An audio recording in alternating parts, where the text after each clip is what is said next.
আসসালামু আলাইকুম প্রিয় বন্ধুরা, সবাই কেমন আছেন? আশা করি ইনশাল্লাহ সবাই ভালো আছেন এবং ভালোর তলে আছেন। আজকের যে ঘটনাটা আপনাদের কাছে শেয়ার করব তা আমার ইমেল থেকে পাওয়া। আর আপনি যদি আমার চ্যানেলে নতুন হয়ে থাকেন তাহলে অবশ্যই সাবস্ক্রাইব করে সব সময় আমার সাথেই থাকুন। আর আপনার জানা ভয়ঙ্কর ঘটনা আমাকে যদি পাঠাতে চান তাহলে bootalahorror@gmail.com এখনই পাঠিয়ে দেন। আর ইমেলে যেভাবে লেখা আছে আমি ঠিক সেভাবেই আপনাদের কাছে শেয়ার করছি। আসসালামু আলাইকুম প্রিয় হৃদয় ভাই। ওয়ালাইকুম আসসালাম। আমি রিশফা। আমি আপনার অনেক বড় একটা ফ্যান। আপনার প্রতিটি ঘটনা শোনার জন্য আমি প্রতিদিন অপেক্ষায় থাকি যে কখন আপনার ঘটনা ইউটিউবে দিবেন। আর আমার জানা ভয়ঙ্কর, সেজন্য আপনার ইমেলে পাঠালাম। যে ঘটনাটা আপনার ইমেলে পাঠিয়েছি এই ঘটনাটা ঘটেছিল 2006 সালের থেকে। আশা করি আমার এই ঘটনাটা অনেক ভয়ানক হবে। তাহলে কথা না বাড়িয়ে চলে যাব আমরা সরাসরি আমাদের ঘটনায়। ঝাপসা চোখে আবছা হয়ে আসা সামনের দৃশ্যগুলোকে আরও একটু পরিষ্কার করার জন্য কয়েকবার চোখের পাতা ফেললাম। আমার মৃতদের দিকে এক দৃষ্টিতে তাকিয়ে আছি আমি। সামান্য দূরে এক কেমন যেন আলোতলে ভঙ্গিতে পুরো শরীর গুটিয়ে পড়ে আছে আমার দেহটা। চেহারাটা প্রায় থেতলে গিয়েছে, তবুও আমি এখান থেকে চিনতে পারছি না এটা আমারই দেহ। রজত বুঝতে পারলো আমার শরীরের কাঁপুনিটা আলতো হাতে শক্ত করে জড়িয়ে ধরে অভয় ছিল। আমাদের দুজনের দুই পাশে বাকি সব বন্ধুরা দাঁড়িয়ে আছে খানিকটা নির্বাক হয়ে। ঘটনার আকস্মিকতায় সবাই খানিকটা বাকরুদ্ধ। সেই সাথে আমাকে কিভাবে সান্ত্বনা দেবে ঠিক বুঝে উঠতে পারছে না। কেউ কেউ এগিয়ে এসে চেষ্টা করছে ঠিক রজতের মতোই, কিন্তু গোপনে থাকা সত্যিটা যদি কেউ জানতে পারতো তবে সান্ত্বনা দেওয়ার মতো কোনো ভাষা কারো মুখে জোগাতে বলে আমার মনে হয় না। বছর তিনেক আগে যখন বাবা চাকরি সূত্রে এই শহরে বদলি হয়ে এলেন তখন আমাকেও বছরের ঠিক মাঝে এসে নতুন স্কুলের মাঝারি ক্লাসে পুরোটা সব বই নিয়ে বেঞ্চ দখল করতে হলো। সাধারণত এতটা দামি স্কুলে আমি কখনো পড়িনি, কিন্তু সেইবার বাবাকে বাধ্য হয়েই এই স্কুলটাতে বেছে নিতে হয়েছিল। অন্য কোনো স্কুলে সিট খালি ছিল না। বছরের মাঝামাঝি এসে নতুন ছাত্রীকে কেউ উটকো ঝামেলা করলে খুব বেশি দোষ দেওয়া যায় না।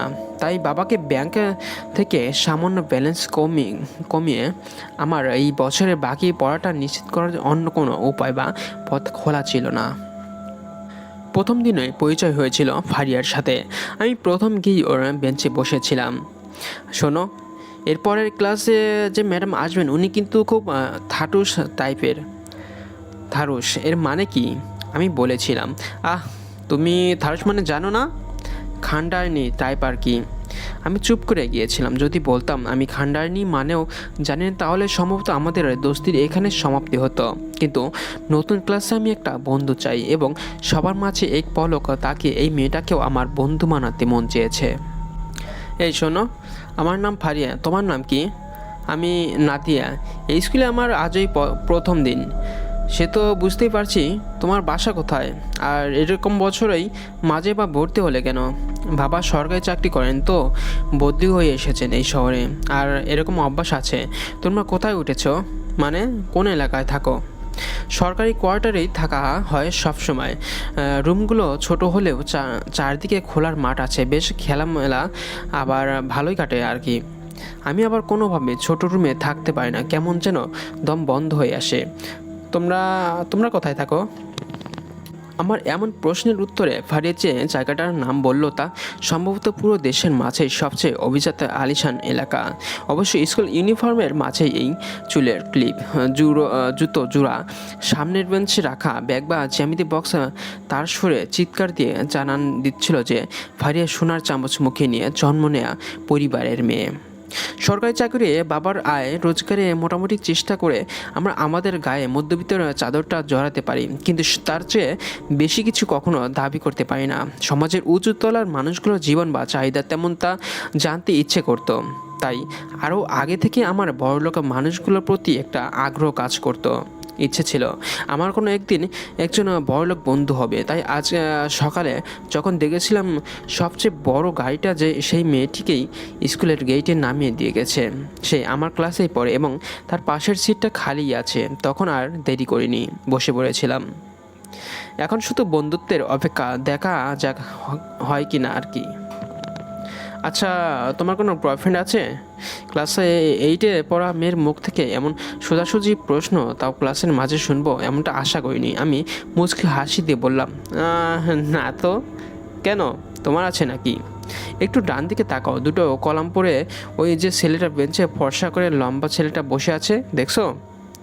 ওকে আমি লাভ করি। আমি এক নজর দেখলাম সামান্য আর চোখে।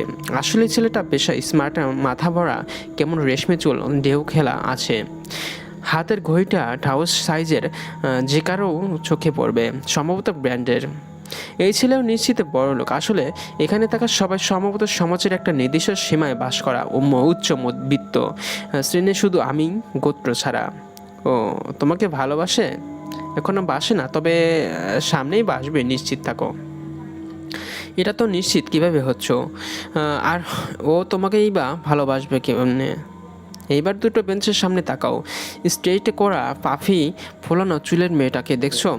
ওই যে ওই মেয়েটা, বেশি ফর্সা আর বেশ লম্বা মনে হচ্ছে। আমি বললাম ভারিয়াকে। চিনতে দেখেছি, ওই মেয়েটাই হচ্ছে ও। জেবা, এখানে আমার দিকে তাকাও, তুমিই বলো, তুমি ছেলে হলে কাকে পছন্দ করতে? এইভাবে হয় নাকি? মানলাম জেবা বেশি সুন্দর, কিন্তু প্রেম কি শুধু সুন্দর দেখে হয় নাকি? এই তো তুমি একেবারে আমার মনের কথাটা বলেছ। তোমার সাথে আমার জমবে মনে হচ্ছে, কিন্তু জেবাটার ধারণা ও রূপ দিয়েই মন ভোলাবে। কিন্তু আমিও এত সহজে ছাড়বো না। ছেলেটার হাতের ঘড়িটা দেখছো? আমার গিফটে দেওয়া। আমি ওকে দামি সব উপহার দিয়ে ভোলাবো, তুমি দেখে নিও। আমি ঢোক গিললাম। প্রেম শুধু সুন্দর দেখে হয় না, এটা বোঝাতে চেয়েছি, কিন্তু তাই বলে টাকার গরম দিয়ে প্রেম কেনার বুদ্ধিটা কতটা নির্বুদ্ধিতার লক্ষণ তা মনে প্রশ্ন তুললেও সেটা ফারিয়ার সামনে প্রকাশ করলাম না। ফারিয়া যেহেতু নিজ থেকেই বলেছে আমাদের মাঝে জমে বেশ, তাহলে তা আর নষ্ট করি না। আচ্ছা, তোমার পছন্দের ছেলেটা যে আছে, ওর নাম কি? ফারিয়া মুখ খুলতে যাচ্ছিল, এমন সময় ওর ভাষায় আমাকে থারুস ম্যাম ক্লাসে ঢুকলেন। 3 বছর আগেই আমার নতুন স্কুলের প্রথম দিনের পরে সেই দিনের রাতে বেশ গভীর, বাসার সবার মানে বাবা মা ঘুমিয়ে পড়েছে। আমি রুমের দরজা বন্ধ করে আমার বিছানার নিচে রাখা ছোট তালা দেওয়া ট্রাঙ্কগুলো খুললাম। ভিতরে থাকা অদ্ভুত নীলচে রঙের চামড়ায় মোড়ানো একটা ডায়েরি হাতে নিলাম। ভেতরের পাতাগুলো বহুল ব্যবহারে কেমন বিবর্ণ হয়ে গিয়েছে, তবু অনেকগুলো পাতার প্রত্যেকটা অক্ষর আমার মুখস্থ। বছর 2 আগে এমনই একটা রাতের কথা আমার মনে পড়ে গিয়েছিল। সেদিন সামান্য শীত, ঘরে বাইরে দোচালা কাঠের ঘরের ভেতরটা কিছুটা রাতের নির্প্রহর পেরিয়েছে। প্রহরের ব্যাপারটা আমি বুঝতাম না, তবে আমার নানি শিখিয়েছিল আমাকে কীভাবে কোন কোন লক্ষণ দেখে রাতের প্রহর গুনতে হয়। হারিকেনের টিমে আলোতে অল্প দূরে শুয়ে থাকা মানুষটা আমার নানি, আপন নানি। বলা যায় পৃথিবীতে আমার সবচেয়ে আপন মানুষ। বহুবার জেদ হয়েছিল আমি এই মানুষের সাথে এই গ্রামে থাকার জন্য, কিন্তু আমাকে বড় হতে হবে, জগৎ জয় করতে হবে। সেজন্যই শহরে বাবা মায়ের কাছে পাঠিয়ে দিয়েছিল। ভালো স্কুল আর ভালো পরিবেশের আশায় ঘরের ভিতরে থাকা একটা বড় তক্ষকে ডেকে উঠল। নানি চোখ মেললেন। নাদিয়া, যাই আছিস? হ্যাঁ নানুমণি, তোমার শরীরটা এখনও একটু ভালো মনে হচ্ছে। সন্ধ্যায় তো ভয় পাইয়ে দিয়েছিলে। আমার দিন এখন গুণের নানু।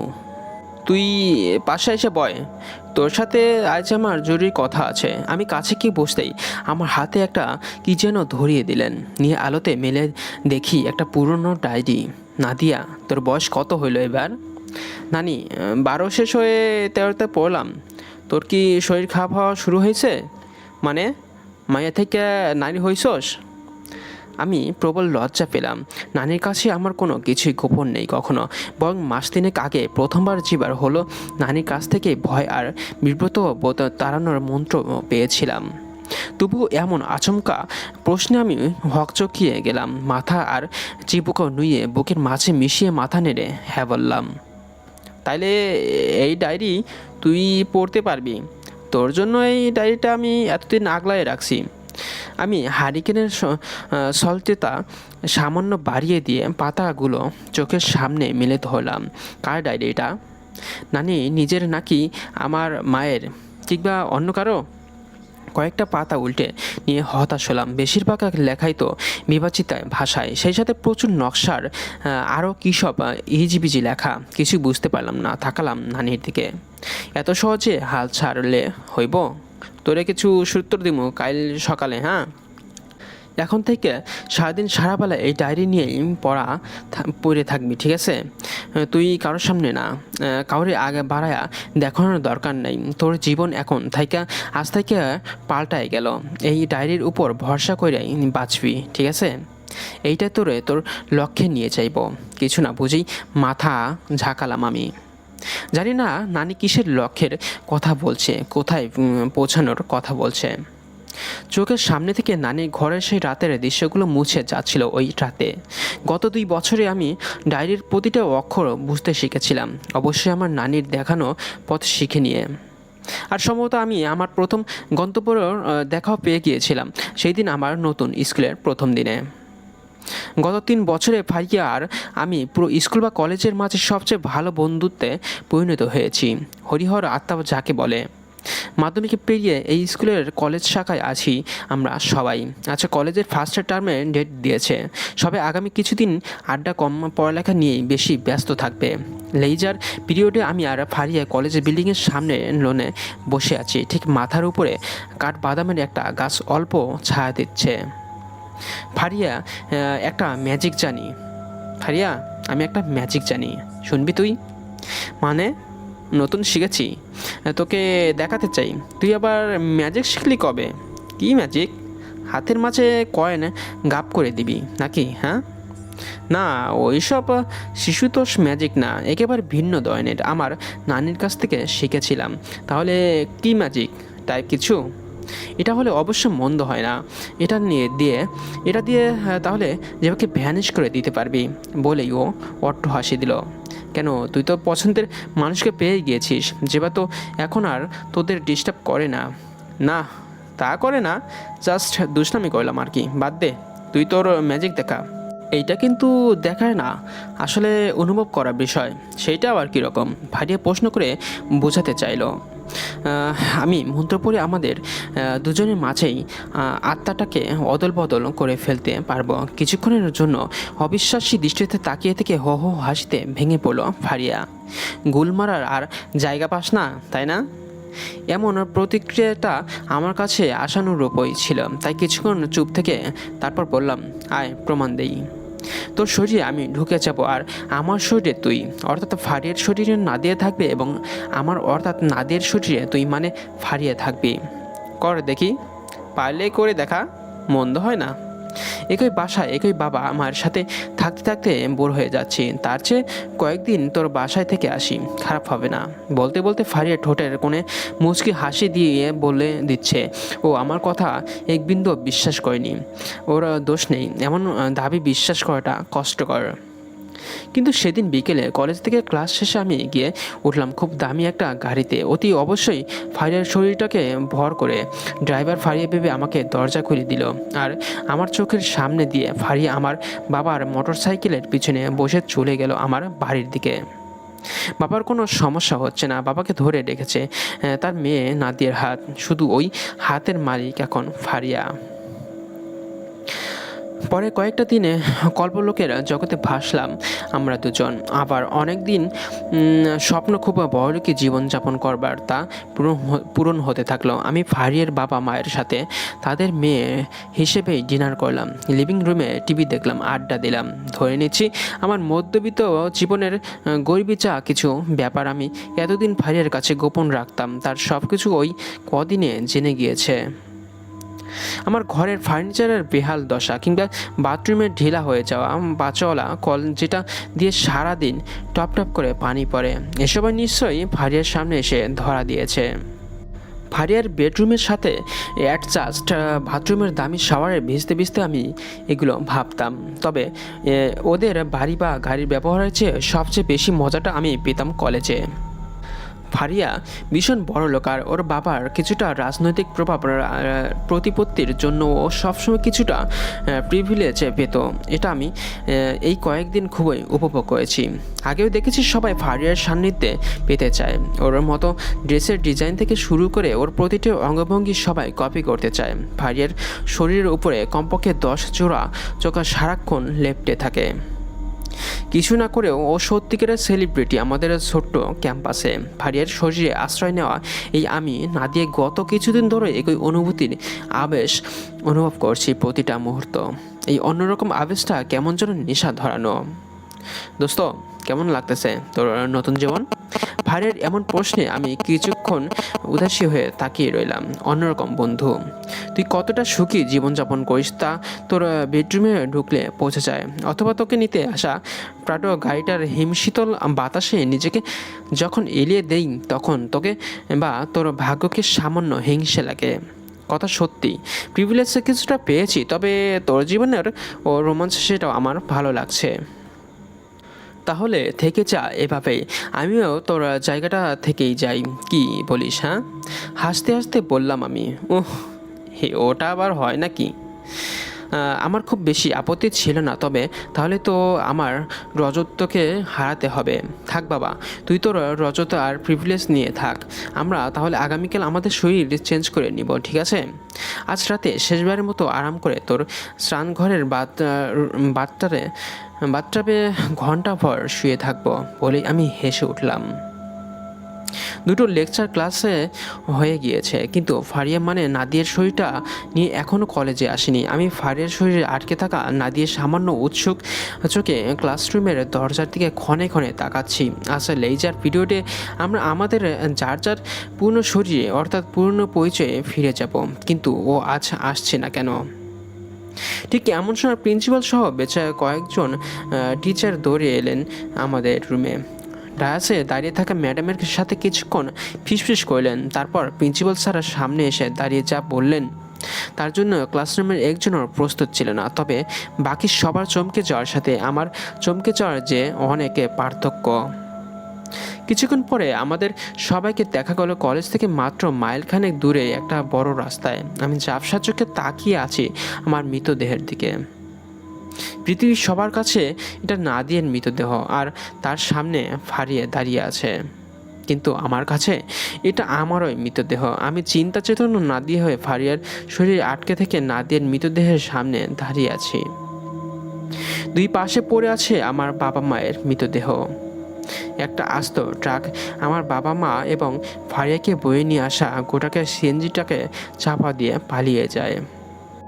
আমার আশেপাশে সেই কয়েকজন উপস্থিত সবাই আর চোখে আমার দিকে তাকাচ্ছে। নাদিয়া ফারিয়ার বন্ধুত্বের খবর সবাই জানে। আমার চোখ ভর্তি তাই জল। রজত পাশে এসে দাঁড়িয়েছে। এই কয়দিন আমি ইচ্ছে করে রজতের থেকে সামান্য দূরে ছিলাম। রজত তার প্রেমিকা ফারিয়ার কাছে আসতে চেয়েছে বারংবার, কিন্তু ওকে কিভাবে বলি শরীরটা ফারিয়ার হলেও আমি আসলে নাদিয়া।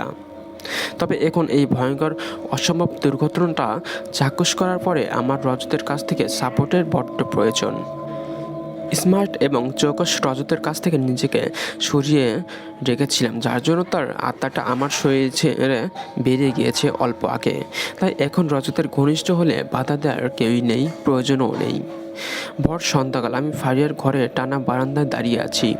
এই ঘরের আজ আমার ফিরে আসার কথা ছিল না, কিন্তু এসেছি, এবং তা প্রায় চিরস্থায়ী বন্দোবস্তের মতো। অন্তত আমি যতদিন চাইব ফারিয়ার বাবা মা এখন থেকে আমার বাবা মা। তাহলে নানির প্রতিটা কথাই ঠিক ছিল, তাই তার হেয়ালি ভরা কথাগুলো অনেক গভীর অর্থে ভরা ছিল। তখন বুঝিনি আমি। নানির কথা যদি সত্যি হয় তবে আমি এখন আছি আমার তৃতীয় বাবা মায়ের কাছে। যারা আজ সকালে মারা গেলেন তারা ছিলেন আমার প্রথম পালক বাবা মা। সত্যিকার বাবা মার চেহারা না আমি কোনোদিনও দেখতে পেয়েছি, না তারা আমাকে দেখতে পেয়েছেন। তার আগে নানি আমাকে আলাদা করে ফেলেছিল সুদূরবর্তী কোনো এক পরিকল্পনায়। প্রত্যেকের নির্দিষ্ট বয়সের পরপর ডায়েরির কিছু পাতা আমার জন্য উন্মুক্ত হবে। আমার ক্ষমতায় আরও ঢালপালা যোগ হতে থাকবে। ডায়েরি হিসেবে অনুযায়ী আরও 5 বার আমার পরিচয় বদলে আমি এই পুরো পৃথিবীর রাজদণ্ডের সিংহাসনে বসবো। হয়তোবা পুরো বিশ্ব দরবারের অধিপতি এবং প্রেসিডেন্ট হয়ে, কিংবা কোনো ধর্ম শুরু বা বিশাল কোনো ব্যবসা সাম্রাজ্যের সিও হয়ে, এবং এটা অবশ্য ভবিত্য। কোনো কিছুই এই অমোঘ নিয়তি খণ্ডাতে পারবে না। আপাতত সব ভুলে গিয়ে আমি নিচের লম্বা লনের দিকে তাকালাম। গাড়ি বারান্দায় অনেকগুলো গাড়ি, সবাই নাকি আমাদের দুজন মালি ঘাস ছেটে দিচ্ছে। মোবাইলে একটা ফোন কল এলো, তাকিয়ে দেখি রজতের ছবি। ছেলেটা আসলে রাজপুত্রের মতো দেখতে। ছোটবেলায় গল্পের বইয়ে পড়তাম রাজপুত্র অনেক বাধা বিঘ্ন পেরিয়ে রাজকন্যা সহ অর্ধেক রাজত্ব লাভ করে, আর আমি আজ একজন সাধারণ কন্যা থেকে রাজপুত্র সহ পুরো রাজত্ব বিনা যুদ্ধেই দখলে নিলাম। তো বন্ধুরা, আমার এই ঘটনাটা আপনাদের কাছে কেমন লেগেছে তা অবশ্যই আমার কমেন্ট বক্সে জানাবেন। আর আপনি যদি আমাকে ঘটনা পাঠাতে চান তাহলে boothallahorror@gmail.com-এ এখনই পাঠিয়ে দিন। আর আপনার জানা ভয়ঙ্কর ঘটনা অবশ্যই আমাকে পাঠাবেন। আর আপনারা যদি আমাকে ঘটনাগুলো পাঠান তাহলে আমার আরও ভালো ভালো ভয়ঙ্কর ঘটনা আপনাদেরকে শেয়ার করতে পারবো। আর আমার এই ঘটনাটা কেমন লেগেছে তা অবশ্যই কমেন্ট বক্সে জানাবেন, কারণ আপনার প্রতিটি কমেন্ট আমাকে নতুন নতুন ভয়ঙ্কর ঘটনা বলতে উৎসাহিত করবে।